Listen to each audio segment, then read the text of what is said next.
Hello, everyone. This is Sammy with a daily inspiration. So, I want you to spend a little bit of time, maybe 30 seconds, thinking about how God has blessed you. In fact, let me change that a little bit. Can you please think of a moment that you should be grateful for the things you have? Whether it's the car you drive, the house you live in, or apartment or condo, you can go to the bank, you can pull out a few dollars if you want to go to a restaurant. You have a debit card, you have a credit card. Maybe you have a job bringing in some form of income for you. Just little things that you can think of, whatever it may be. Spend that moment and think of five things that you are forever grateful for. Now, after you do that, I want you to spend a little bit more time thinking about the people in Ukraine. In fact, I want you to think about how they were uprooted from what they had, now living with strangers, now having to walk for miles, now spending hours waiting at the train station to get across the border. I'm asking you to spend 30 seconds. Think about the hours they're spending. Think about the lives that were uprooted, the kids, the families, not knowing if they will see their parents or their loved one again. I want to read the book of Matthew. Matthew 24, 6 to 7. It says, "You will hear of wars and rumors of wars, but see to it that you are not alarmed. Such things must happen, but the end is still to come. Nations will rise against nation and kingdoms against kingdoms. There will be famine and earthquakes in various places." Listen, we read the Bible for those of us who do, and we do believe. But as we see what's going on in this world, there's nothing more real than understanding what the Bible is telling us is true.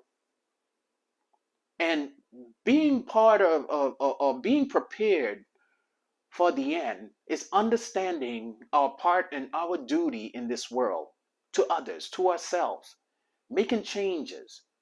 So I ask and I encourage you to spend an extra 20 seconds and just say, I pray for the people in Ukraine. In fact, I pray for all those who are struggling. I even want you to pray for the president of Russia.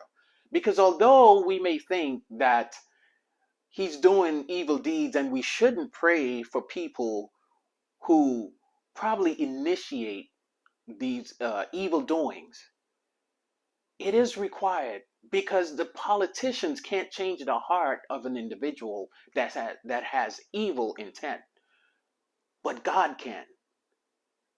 I'll read on in Matthew 5:44. It does say, "But I tell you, love your enemies and pray for those who persecute you." So it's definitely okay for God to step in. Although he already know the plan for the people of Ukraine and even the plan for the president of Russia, it is important for us to do our part and ask God for his mercy and his help. Finally, I want to read this to you. Jeremiah 46:16 says, "They will stumble repeatedly. They will fall over each other. They will say, 'Get up. Let us go back to our own people and our own native lands, away from the sword of the oppressor.'"